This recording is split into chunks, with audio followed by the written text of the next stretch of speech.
So guys, ഇതൊരു introduction video ആണ്. വാർ thunder എന്ന് പറയുന്ന ഗെയിമിനെ കുറിച്ച് യൂഷ്വലി നമ്മുടെ നാട്ടിൽ അധികം പ്രചാരം ഇല്ലാത്തൊരു സാധനമാണ്. അധികം പേർക്ക് ഇങ്ങനെ ഗെയിം ഉണ്ടെന്നുള്ള കാര്യം അറിയത്തില്ല, കളിക്കാറുമില്ല. അതിനൊരു പ്രധാന റീസൺ എന്ന് പറയുന്നത് ഈ ഗെയിമിന് കുറച്ച് സ്പെക്ക് കൂടുതലാണ്. നല്ലൊരു സിസ്റ്റം വേണം ഇത് കളിക്കണമെങ്കിൽ. ഫോണിൽ കളിക്കാൻ പറ്റില്ല. പിന്നെ കളിക്കാനും പാടാണ്. ഒരു ദിവസം നമ്മൾ പെട്ടെന്ന് എഴുന്നേറ്റ് വന്ന് കളിച്ചു തുടങ്ങിയാലൊന്നും ഇത് ആവത്തില്ല, സമയമെടുക്കും ഇതിനകത്ത് ഒന്ന് ലെവലായി വരാനായിട്ട്. അങ്ങനെയുള്ള റീസൺ കാരണം ഈ ഗെയിമിന് അങ്ങനെ ഒരുപാട് ഫാൻസ് ഇല്ല നമ്മുടെ നാട്ടിൽ. പക്ഷേ നമുക്ക് സമയമുണ്ട്, കളിക്കാൻ ഇഷ്ടമാണ്. എസ്പെഷ്യലി ഇച്ചിരി ഹിസ്റ്ററി ബേസ്ഡ്, ഒരു വാർ ബേസ്ഡ് താല്പര്യങ്ങൾ ഉള്ള ആളാണെങ്കിൽ ഇത് നല്ലൊരു ഗെയിമാണ് കളിക്കാൻ നമുക്ക്. കാരണം ഇതിനകത്തിപ്പം USA ഉണ്ട്, ജർമ്മനി ഉണ്ട്. ഇപ്പോഴത്തെ ജർമ്മനി അല്ല, പഴയ നാസി ജർമ്മനിയാണ്. പിന്നെ USSR, പഴയ സോവിയറ്റ് യൂണിയൻ. പിന്നെ great Britain, Japan, China, Italy, France, Sweden and Israel. ഇത്രയും രാജ്യങ്ങളുണ്ട് ഇതിനകത്ത്. അപ്പം ഇവരുടെ എല്ലാ രാജ്യത്തിൻ്റെയും എയർബോൺ ഉണ്ട്, ഫൈറ്റേഴ്സ് ഉണ്ടാവും, യുദ്ധവിമാനങ്ങൾ ഉണ്ടാവും, പിന്നെ ടാങ്കുകൾ ഉണ്ടാവും, പിന്നെ ബാറ്റിൽ ഷിപ്പ് ഉണ്ടാവും, പിന്നെ ബ്ലൂ വാട്ടറും കോസ്റ്റൽ വാട്ടറും എന്നും പറഞ്ഞ് വേറെ ചെറിയ ഉണ്ടാവും. ഇങ്ങനെ ടോർപിഡോ ബോട്ട് എന്ന് പറയും ഇതിനെ. അതിനകത്ത് ഇങ്ങനെ ഇതുണ്ട്, ടോർപിഡോ ട്യൂബാണ് ഇതിനകത്തുള്ളത്. ഇതുപോലെ തന്നെ ജർമ്മനിക്കും ഉണ്ട്, USSRനും ഉണ്ട്, ബ്രിട്ടനുണ്ട്, ജപ്പാനുണ്ട്. ചൈനയ്ക്കില്ല, ചൈനയ്ക്ക് ടാങ്കേ ഉള്ളൂ, മറ്റേ ബോട്ടിന്റെ പരിപാടി ഒന്നുമില്ല. അങ്ങനെ കുറച്ചൊരു സിറ്റുവേഷൻ എന്ന് പറയുന്നത്. ഇപ്പോഴത്തെ ഈ ഗെയിം സെറ്റ് ചെയ്തേക്കുന്നത് തന്നെ കുറച്ച് ഒരു സെക്കൻഡ് വേൾഡ് വാർ ആ സമയത്താണ് ഈ ഗെയിം സെറ്റ് ചെയ്തേക്കുന്നത് തന്നെ. പക്ഷെ നമ്മൾ കളിച്ച് വരുന്നതനുസരിച്ച് എന്താ പറയാ, പുതിയ വെപ്പൺസ് ഉണ്ട്. അപ്പൊ ഇസ്രായേലൊക്കെ ആക്ച്വലി ആ സമയത്ത് ഇല്ലാത്ത രാജ്യമാണ്. അന്ന് സെക്കൻഡ് വേൾഡ് വാർ നടക്കുമ്പോൾ ഇസ്രായേൽ ഇല്ല. പക്ഷെ അതുകൊണ്ട് തന്നെ അവർക്ക് ഇപ്പം ഈ യുദ്ധവിമാനം മേടിക്കണമെങ്കിൽ ഇതിന്റെ ബാറ്ററി റേറ്റിംഗ് 3.3 ആണ്. ഇത് മേടിക്കണമെങ്കിൽ നമ്മൾ ഓർഡർ കൊടുത്തിട്ടുണ്ടെങ്കിൽ കിട്ടത്തില്ല. കാരണം നമ്മൾ US-ന്റെയും ബ്രിട്ടന്റെയും ഫ്രാൻസിന്റെയും ഒക്കെ ലെവൽ 4 മേടിച്ചാലേ ഇത് നമുക്ക് മേടിക്കാൻ പറ്റുള്ളൂ. പൈസ ഉണ്ടെന്നായിട്ട് കാര്യമില്ല, സാധനം വേണം. അപ്പൊ ഈ ഗെയിമിനെ കുറിച്ച് ജസ്റ്റ് റിവ്യൂ പറയുവാണെങ്കിൽ, നല്ല ഗെയിം എന്ന് പറഞ്ഞിട്ടുണ്ടെങ്കിൽ കളിക്കാനെ കുറിച്ച് പാടാണ്, സമയമെടുക്കും. പക്ഷെ നിങ്ങൾക്ക് ഇങ്ങനെ ഹിസ്റ്റോറിക്കലായിട്ട് കുറച്ചൊരു ഇൻട്രസ്റ്റ് ഉണ്ടെങ്കിൽ തീർച്ചയായിട്ടും ഒരു നല്ല കളി, നല്ലൊരു എന്റർടൈൻമെന്റ് ആയിരിക്കും കളിച്ചിട്ടുണ്ട്. പക്ഷെ കളിക്കുന്നതനുസരിച്ച് നമുക്ക് അതിന്റെ ഇമ്പ്രൂവ്മെന്റും ഉണ്ടാവും. ഞാൻ അങ്ങനെ പ്രോ പ്ലെയർ ഒന്നുമല്ല, എനിക്ക് കളിക്കാൻ ഇഷ്ടമാണ്, ഗെയിം കളിക്കാൻ ഇഷ്ടമാണ്, പണ്ട് തൊട്ട് കളിക്കുമായിരുന്നു. അപ്പം ഈ യൂട്യൂബ് ചാനൽ തുടങ്ങിയിരിക്കുന്നത് എന്താ പറയുന്നത്, എൻ്റെ ഒരു ഗെയിമിംഗ് ചാനലിന്റെ ഒരു ഡയറി പോലെ വെക്കാനായിട്ടേ ഞാൻ വെക്കുന്നുള്ളൂ. കാരണം എല്ലാ കാലവും കളിച്ചുകൊണ്ടിരിക്കാൻ പറ്റില്ല. അതുകൊണ്ട് കളിക്കുന്ന കാലത്തെ നല്ല നല്ല ഓർമ്മകൾ സേവ് ചെയ്ത് വെക്കാൻ ഉദ്ദേശിക്കുന്നതേ ഉള്ളൂ. അതുകൊണ്ട് സാധാരണ യൂട്യൂബ് ചാനലുകാരെ പോലെ ലൈക്ക് ചെയ്യൂ, സബ്സ്ക്രൈബ് ചെയ്യൂ എന്ന് പറഞ്ഞ മണിയുടെ ഒന്നും ഉണ്ടാവില്ല. നിങ്ങൾക്ക് താല്പര്യം ഉണ്ടെങ്കിൽ കാണാം, കണ്ടില്ലെങ്കിലും പ്രശ്നമൊന്നുമില്ല.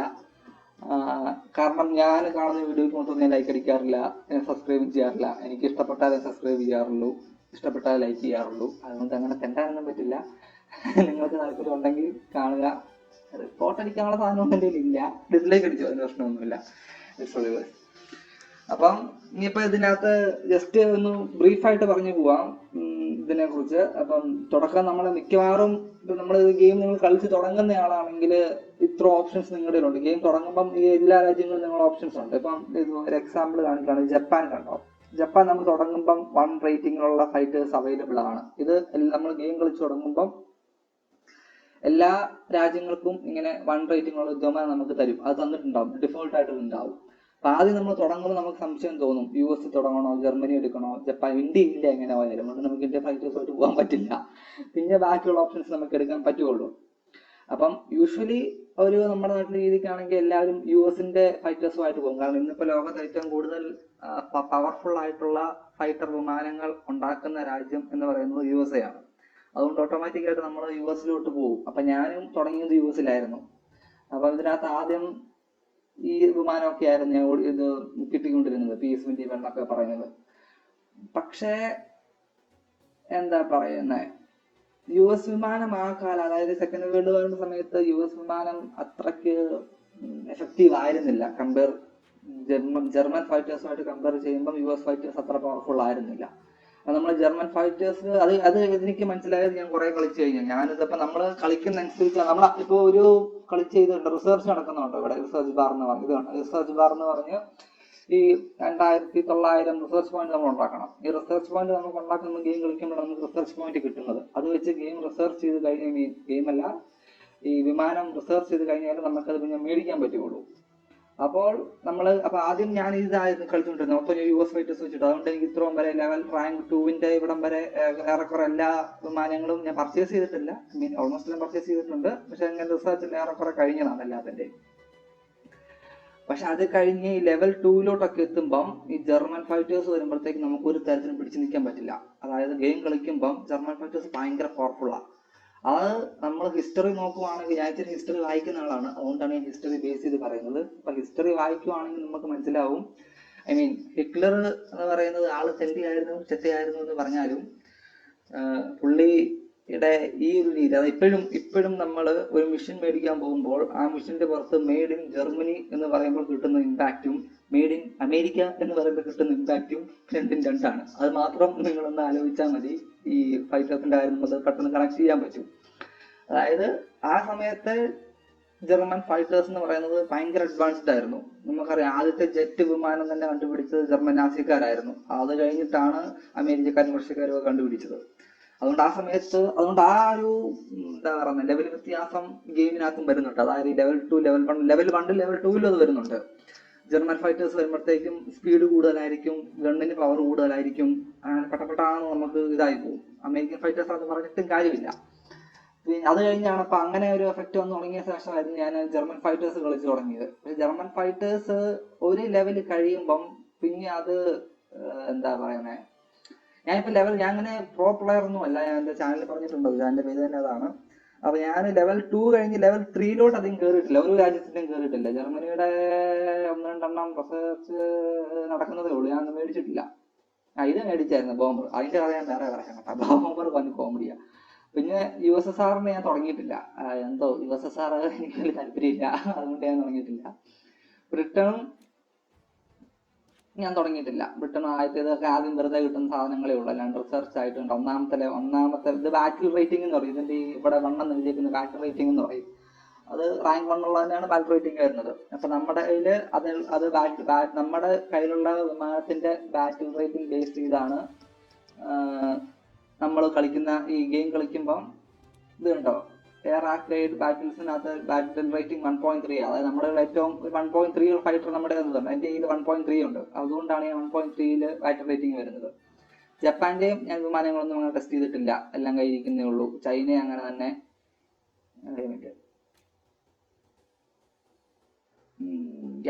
ചൈന അങ്ങനെ തന്നെ, ഇറ്റലി അങ്ങനെ തന്നെ.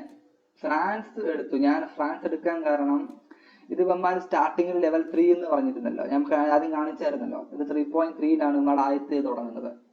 അപ്പം ഇത് 1-2 തവണ ഞാൻ ഗെയിം കളിച്ചപ്പോൾ ഇതുമായിട്ടൊരു കോമ്പാക്ട് വന്നായിരുന്നു. കോമ്പാക്ട് വന്നിട്ടുണ്ടെങ്കിൽ 1-on-1 വന്നപ്പം ഈ സാധനം വരെ മെന്റുള്ള ഫൈറ്റേഴ്സ് ഒന്നും പിടിച്ചു നിൽക്കാൻ പറ്റിയില്ല. അതിന്റെ കാരണം എന്താണെന്ന് വെച്ചാൽ, എനിക്ക് US ഞാൻ റിസർച്ച് ചെയ്തതിനകത്ത് ഇതുണ്ടോ, ഇതൊക്കെ 2.7 ആണ് ഇവിടെ അതിന്റെ ബാറ്റിൽ റേറ്റിംഗ് വരുന്നത്. 2.7 ആണ്. അപ്പൊ 2.7 ബാറ്റിൽ റേറ്റിംഗ് ആണെങ്കിൽ നമ്മൾ ഗെയിം കളിക്കുമ്പം നമ്മുടെ ടീമിലും ഓപ്പോസിറ്റ് ടീമിലുമായിട്ട് ഈ 2.7 ആണ് നമ്മുടെ ബാറ്റിൽ റേറ്റിംഗ്. പക്ഷെ 1.7നും 3.7നും ഇടയ്ക്കുള്ള പ്ലെയേഴ്സ് എല്ലാം വരും നമ്മുടെ ഗെയിമിനകത്ത്. നമ്മുടെ ഓപ്പോസിറ്റ് ടീമിൽ നമ്മുടെ ടീമിലായിട്ട് വരും. ചിലപ്പോൾ കളിക്കുമ്പം അപ്പുറത്തെ ടീമിലുള്ളവരെല്ലാവരും 3ക്ക് മേലെ ആയിരിക്കും, ചിലപ്പോൾ എല്ലാവരും 2ന് താഴെ ആയിരിക്കും. അപ്പൊ അങ്ങനെ വരുമ്പോൾ നമുക്ക് കുറച്ച് ഡിസഡ്വാൻറ്റേജും ഉണ്ടാവും.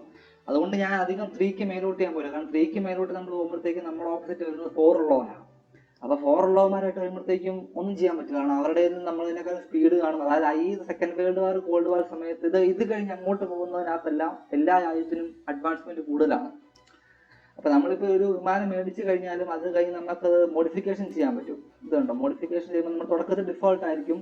അത് ബുള്ളറ്റിനെ കുറിച്ചൊക്കെ നമുക്ക് പിന്നെ പറയാം കേട്ടോ. അങ്ങനെ പറഞ്ഞു ഒരുപാട് പറയാനുണ്ടാവും. വീഡിയോ തീരെയല്ല, ഞാൻ ഒരു 15 മിനിറ്റ് വീഡിയോ മാക്സിമം കിട്ടാൻ ഉദ്ദേശിക്കുന്നുള്ളൂ. അപ്പം അതുകൊണ്ടാണ് ഞാൻ പിന്നെ ഇപ്പം ഫ്രാൻസിന്റെ ലെവലിലേക്ക് ഇറങ്ങിയത്. അല്ല, ഫ്രാൻസ് ഇപ്പം എനിക്ക് 2 കഴിഞ്ഞ് 3 തുടങ്ങിയിട്ടില്ല. 2ന്റെ റിസർച്ച് 3യുടെ റിസർച്ച് നടക്കുന്നതേ ഉള്ളൂ. ഇതിന്റെ താഴെ ഉള്ളത് 3 ആണ്, ലെവൽ 3 ആണ്. അതിന്റെ റിസർച്ച് നടക്കുന്നതേ ഉള്ളൂ. പിന്നെ ഇത് ഗെയിം കളിക്കുമ്പോൾ നിങ്ങളിപ്പോൾ ഏത് രാജ്യത്തിൻ്റെ എടുത്താലും ഒരു കാര്യം നോക്കാനുള്ളത് എന്ന് പറഞ്ഞാൽ ഈ യുദ്ധവിമാനം ഡിസൈൻ ചെയ്യുമ്പോൾ അതിനകത്ത് അവർ പ്രധാനമായിട്ടും പണ്ടും ഇപ്പോഴും ചെയ്യുന്നത് ഒപ്പോണന്റ് പോകുന്നത്, അതായത് യുദ്ധവിമാനം ഒരു ഡോഗ് ഫൈറ്റ് നടക്കുമ്പോൾ ഒപ്പോണന്റ് ഹൈ സ്പീഡിലായിരിക്കും പോകുന്നത്, നമ്മുടെ വിമാനവും ഹൈ സ്പീഡിലായിരിക്കും പോകുന്നത്. അപ്പൊ നമ്മൾ ഒരു മാൻ ഓൺ മാൻ കോമ്പാക്ട് നടത്തുന്നത് നമ്മൾ ഗൺഫയർ നടത്തുമ്പോഴത്തേക്കും കിട്ടുന്ന ആക്യുറസി അല്ല ഇവിടെ കിട്ടുന്നത്, ആക്യുറസി കിട്ടില്ല. അപ്പം ഹൈ സ്പീഡിൽ പോകുന്ന ടാർഗറ്റിനെ 1-2 ബുള്ളറ്റ് വിമാനത്തിൽ കൊള്ളിക്കാൻ ടാർഗറ്റ് ചെയ്യുന്നത്. 10 വെച്ചിട്ടുണ്ടെങ്കിൽ 2 അല്ലെങ്കിൽ 3 കൊള്ളാം, അതായത് 10 കൊള്ളിക്കാൻ പറ്റൂല. അപ്പം അങ്ങനെ കൊള്ളിക്കുമ്പം പവർഫുൾ ആയ ബുള്ളറ്റ് വേണം കൊള്ളാൻ. അതായത് ഇപ്പം നമ്മൾ ഇതിപ്പം ഏതാ, ഓക്കെ, സോ ഇതിന്റെ എക്സ്റേ എന്ന് ബട്ടൺ ഞെക്കുമ്പോൾ നമുക്ക് ഇതിന്റെ ഇത് കാണാം. അപ്പം ഒരു എക്സ്റേ പോലെ കാണാം. അപ്പൊ ഇതിനകത്ത് നിങ്ങൾ നോക്കുവാണെങ്കിൽ ഇതുണ്ട്, ഇതിന് നടുക്ക് ഒരു 20 mm പിസ്പാനോ കാനോൺ ഉണ്ട്. ബാക്കി രണ്ടുള്ള 7.5 mm കാലിബർ ഗൺസ് ആണ്.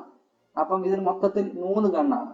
അപ്പൊ നമ്മൾ ഒരു തവണ ഷൂട്ട് ചെയ്യുമ്പോൾ, അതായത് നമ്മളെ ഏത് എനിമിയാണോ ടാർഗറ്റ് ചെയ്യുന്നത് ആ എനിമിയുടെ ഫൈറ്ററിൽ ഒരേ സമയം 3 ബുള്ളറ്റ് ആയിരുന്നു കൊള്ളുന്നത്. ഈ 3 ചിലപ്പോൾ കൊള്ളത്തില്ല, പക്ഷെ ഏതെങ്കിലും 1-2 എണ്ണം കൊള്ളാനുള്ള സാധ്യത കൂടുതലായിരിക്കും. അതിനകത്ത് ഈ 20 mm എന്ന് പറയുമ്പം അതിന് തിക്നെസ് കൂടുതലാണ്, ഇമ്പാക്ട് കൂടുതലാണ്.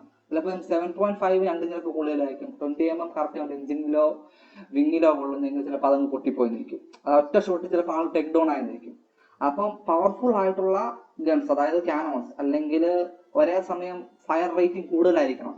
ഇവിടെ ഈ 1.7ന്റെ സാധനമുണ്ട് ഇതിനകത്ത് കണ്ടോ, 1, 2, 3, 4, 5, 6, അതെല്ലാം 7.5ന്റെ ആണ്, പക്ഷെ 6 ഗൺസ് ആണ്.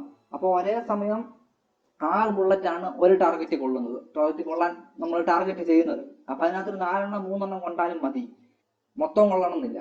അപ്പം ഇത് പക്ഷേ ഇത് നമ്മൾ ലെവൽ 1ൽ ഇപ്പം ജപ്പാന്റെ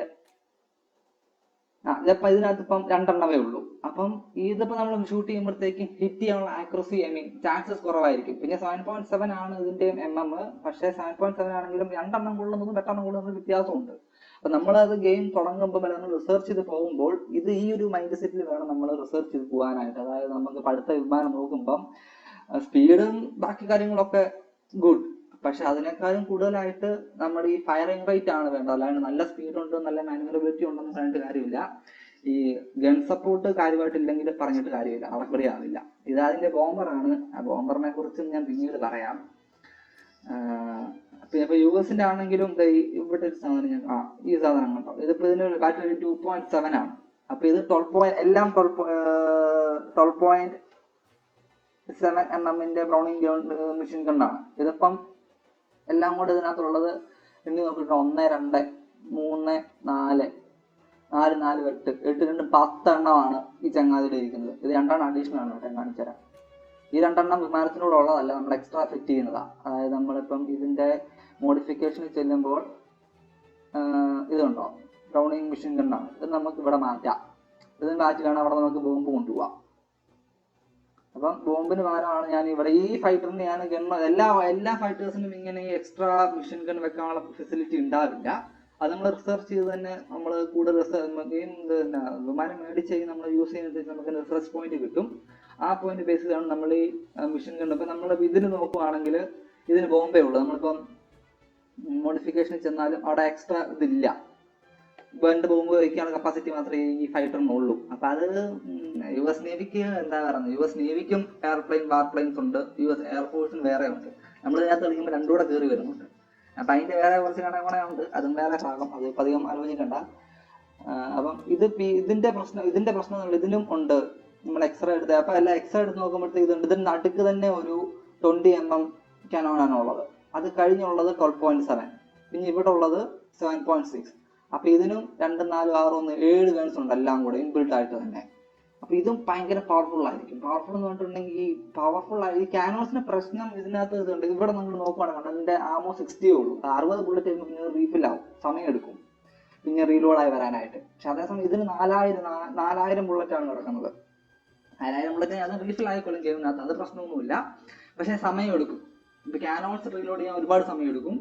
കമ്പാരിറ്റീവ്ലി മിഷൻ ഗൺസ് ആണെങ്കിൽ പെട്ടെന്ന് റീലോഡ് ആയി കിട്ടും. അപ്പൊ അവിടെ ഈ ഫ്രാൻസിന്റെ ഈ ഫൈറ്ററുമായിട്ട് നമുക്ക് പോകുമ്പോൾ നമുക്ക് അതിന്റെ ഒരുപാട് അഡ്വാൻറ്റേജ് വരും. അതായത് ചിലപ്പോൾ നല്ലൊരു ടോപ്പ് ഫൈറ്റിനിടയ്ക്കായിരിക്കും ബുള്ളറ്റ് തീർന്നു പോകുന്നത്.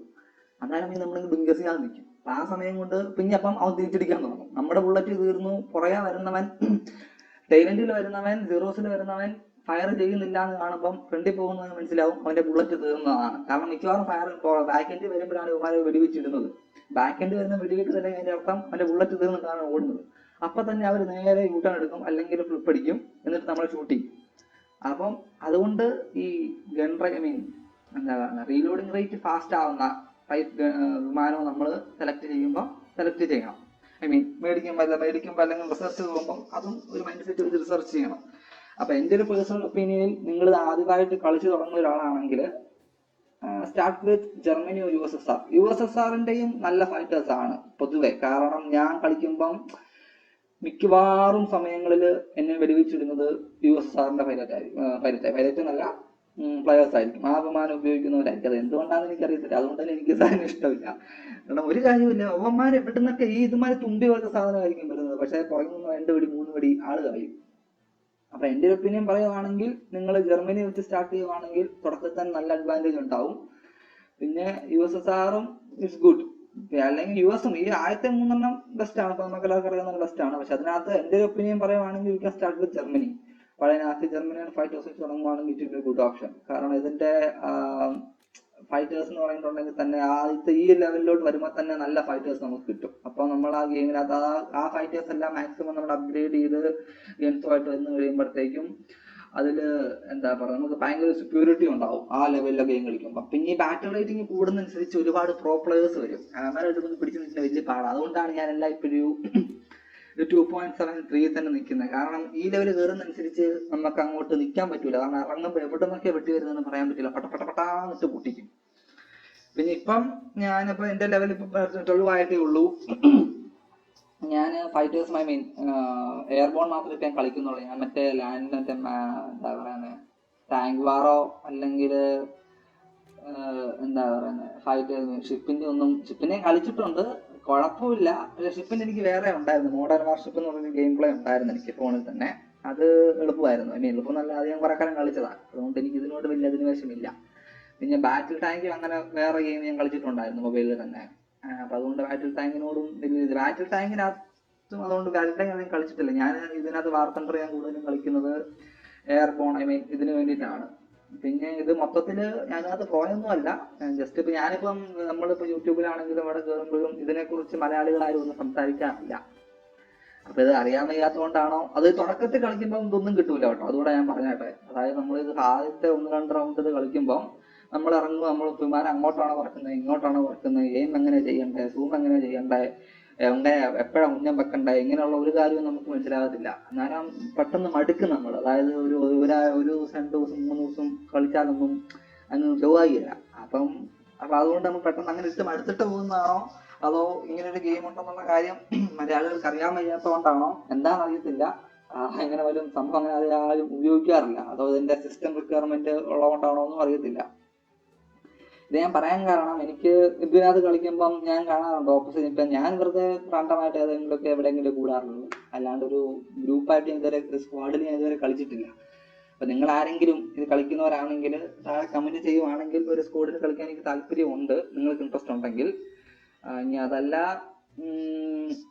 അങ്ങനെ കളിക്കുന്നവരൊന്നും ഇല്ല എന്നാണെങ്കിൽ ഓക്കെ, കുഴപ്പമില്ല.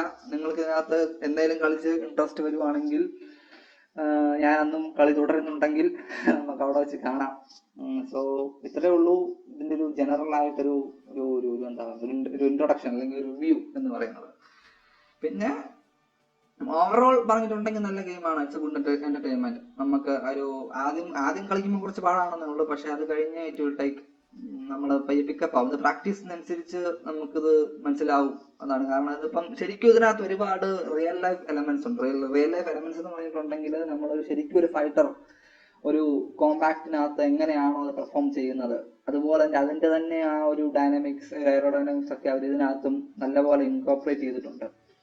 സോ അതുകൊണ്ട് നമ്മൾ സാധാരണ നമ്മൾ എന്താ പറയുന്നത് ചെറിയ നമ്മൾ മൊബൈലിലൊക്കെ നടത്തുന്ന എയർ ഫൈറ്ററിനകത്ത് നമ്മൾ കളിക്കുന്ന പോലെ കൃത്യ ആളെ തന്നെ എയിം ചെയ്ത് വെടിവെച്ചിട്ടുണ്ടെങ്കിൽ കൊള്ളിയരുത്.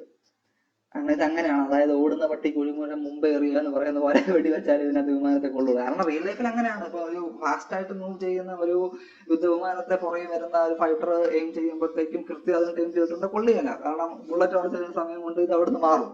അപ്പം ആ ഒരു സ്പീഡ് ഏറെക്കുറെ ഒന്ന് മൈൻഡിൽ കാൽക്കുലേറ്റ് ചെയ്ത് കുറച്ച് മുമ്പോട്ടാക്കി വെടിവെക്കുമ്പോഴാണ് ഇവനവിടെ എത്തുമ്പോഴത്തേക്കും കൊള്ളുന്നത്. അപ്പൊ അങ്ങനെയുള്ള കുറെ കാര്യങ്ങൾ ഇതിനകത്ത് വരും നമ്മൾ ഗെയിം കളിച്ച് തുടങ്ങുമ്പോൾ. അപ്പോൾ അതുകൊണ്ടാണ് ഇത് തുടക്കത്തിൽ നിങ്ങൾക്ക് പാടാവും. നിങ്ങൾ കളിക്കാൻ തുടങ്ങുന്ന ഒരാളാണെങ്കിൽ, ഇല്ലെങ്കിൽ വെറുതെ റിവ്യൂ കേൾക്കുന്ന ഗെയിമിനെ കുറിച്ച് കേട്ടു അല്ലെ അവിടെ യൂട്യൂബിൽ വീഡിയോ കണ്ടു അത് കണ്ട് കളിക്കാൻ വേണ്ടി തുടങ്ങുന്ന ആളാണെങ്കിൽ തുടക്കത്തിൽ നിങ്ങൾ മലമറിക്കാൻ തുടങ്ങിയിട്ട് ഒരു കാര്യമില്ല, ഒന്നും നടക്കുകയില്ല. ഞാൻ ആദ്യം കളിച്ചപ്പോൾ തുരിതരാ പൊട്ടുമായിരുന്നു, ഒന്നും ചെയ്യുന്നില്ല. ഫൈറ്ററുമായിട്ട് ചെല്ലും, എവിടെ നോക്കിയോ പൊട്ടി വരും, പൊട്ടും പൊട്ടും പൊട്ടും, ഇത് തന്നെയായിരുന്നു പരിപാടി. അത് കഴിഞ്ഞാൽ ഇപ്പോഴും അങ്ങനെ വലിയ ലെവലെത്തിയിട്ടൊന്നുമില്ല. എന്നാലും ഇപ്പൊ കുറച്ചൊക്കെ പിടിച്ചു നിൽക്കാം. ചില ഗെയിമിലൊക്കെ കട്ട മൂഞ്ചലായിരിക്കും. അങ്ങോട്ട് ഇറങ്ങും, അവിടുന്ന് കിട്ടും ഇവിടുന്ന് കിട്ടും. ഞാൻ ചിലപ്പോൾ 4-5 ഞാൻ പോകും. ഇത് ഒരെണ്ണം ബോംബറാ കേട്ടോ, ബാക്കി 4 ഫൈറ്ററുമായിട്ട് ഞാൻ പോകും. ചെല്ലുന്നത് അറിയത്തില്ല, പട്ടപ്പെട്ടാന്ന് എല്ലാം പൊട്ടും. ഇറങ്ങുന്ന പണം അവിടുന്ന് ഇവിടുന്ന് ഒക്കെ പൊട്ടും. അതുകൊണ്ട് പക്ഷെ എന്നാലും ചില സമയത്ത് നല്ല പ്രോഫിറ്റ് ആകാം. പ്രോഫിറ്റ് എന്നല്ല ഞാൻ പറഞ്ഞാൽ, നല്ലപോലെ കളിക്കാൻ പറ്റും. അതായത് ഇപ്പൊ ചിലപ്പോൾ കളിക്കുമ്പം 9 10 ഫൈറ്റേഴ്സ് ഒക്കെ ഒറ്റ ഗെയിമിൽ 10 വിമാനം വരെ ഞാൻ വിടുവിച്ചിട്ടുണ്ട്. സാധാരണ ഇതിൽ 4-5 ഉണ്ടെങ്കിൽ നിങ്ങൾ നല്ല കളിക്കാരനാണെന്ന് നിങ്ങൾക്ക് തന്നെ വിശ്വസിക്കാം. 4-5 ഉണ്ടെങ്കിൽ തന്നെ നമുക്ക് നല്ല പ്രോഫിറ്റ് ഉണ്ടാകും. ഗെയിം കഴിയുമ്പോൾ നമുക്ക് നല്ലപോലെ കോയിൻസും അതും ഇതുമെല്ലാം കിട്ടും. റെസ്പോൺസ് ഒക്കെ നല്ലപോലെ കിട്ടും, ഒരു 3-4 ഫൈറ്റേഴ്സ് വിടുവിച്ചിട്ടുണ്ടെങ്കിൽ. അതുകൊണ്ട് കളിച്ചു തുടങ്ങുന്ന ആളാണെങ്കിൽ നിങ്ങൾക്ക്, പക്ഷെ ഇതിന് ബേസിക്കലി ഇൻട്രസ്റ്റ് ആണ്. എന്നെ ഇത് കളിക്കാൻ പ്രേരിപ്പിക്കുന്ന കാരണം എന്ന് പറയുന്നത്, സാധാ ഗെയിമിങ്ങിനോടുള്ള ഇൻട്രസ്റ്റിനേക്കാൾ ഉപരി എനിക്ക് ഹിസ്റ്ററിയോട് ഇൻട്രസ്റ്റ് ഉണ്ട്. ആ ഒരു ഇൻട്രസ്റ്റിന്റെ പുറത്താണ് ഞാൻ ഈ പറഞ്ഞ ചരിത്രം വിദ്യാർത്ഥി ഒന്നല്ല കേട്ടോ, എന്നാലും ചരിത്രം ഞാൻ ഒരുപാട് വായിക്കും. അപ്പൊ ആ വായിക്കുന്നതിന്റെ പുറത്താണ് ഞാൻ ഇങ്ങനെ ഗെയിം കളിക്കാൻ തുടങ്ങിയത്. ഞാൻ ഇതിന്റെ ഒരുപാട് വീഡിയോ കാണുമായിരുന്നു. അന്ന് എനിക്ക് ഗെയിം എന്താണെന്ന് അറിയത്തില്ലായിരുന്നു, എനിക്കും അറിയത്തില്ലായിരുന്നു. ഞാൻ ഗെയിം കളിക്കുന്നുണ്ട് കുറേ നാളായി, പക്ഷേ ഈ ഗെയിം എനിക്ക് അറിയത്തില്ലായിരുന്നു. അപ്പൊ അങ്ങനെ ഈ ഗെയിം എന്താ എനിക്ക് അറിയത്തില്ലായിരുന്നു. പിന്നെ ഇതിനെ കുറിച്ച് അന്വേഷിച്ചു, എന്ത് ഗെയിമാണെന്ന് മനസ്സിലായി. അങ്ങനെ ഇത് ഇൻസ്റ്റാൾ ചെയ്ത് കഴിഞ്ഞപ്പോഴും നമ്മളിപ്പം ഈ റിസർച്ചിനകത്ത് നമ്മൾ പോയിട്ടുണ്ട്, നമ്മളിങ്ങനെ താഴോട്ട് നമ്മൾ സ്ക്രോൾ ചെയ്തിട്ട് നമുക്ക് ഒരുപാട് ഇപ്പം ഈ യുദ്ധവിമാനം, നിങ്ങൾ ഫൈറ്റേഴ്സിനെ കുറിച്ച് പരിചയമുള്ള ആൾക്കാരാണെങ്കിൽ നിങ്ങൾക്ക് അറിയാമായിരിക്കും. ഇതാണ് പ്രശസ്തമായ B-17 ബോംബർ വിമാനം.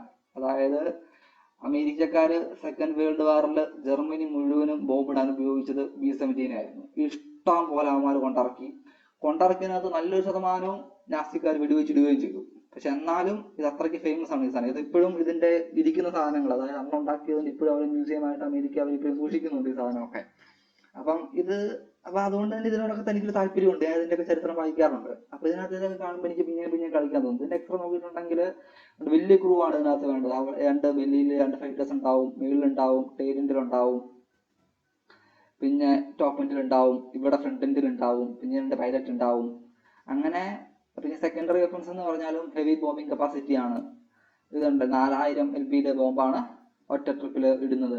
നമ്മൾ തുടക്കത്തിൽ കളിക്കുമ്പോൾ നമ്മൾ 50 ഇപ്പൊ കൊണ്ടുപോകും. അതാണ് ഞാൻ 4000 നമ്പറായിട്ട് പറഞ്ഞത്. നിങ്ങൾക്ക് അതിലൊക്കെ കേൾക്കുമ്പോൾ അത്ര ഫീൽ ചെയ്യണമെന്നില്ല. അപ്പൊ ഇതുപോലെ നമ്മൾ താഴോട്ട് സ്ക്രോൾ ചെയ്യുമ്പോഴത്തേക്കും ഒരുപാട് വിമാനങ്ങൾ ഇങ്ങനെ വരുന്നുണ്ട്.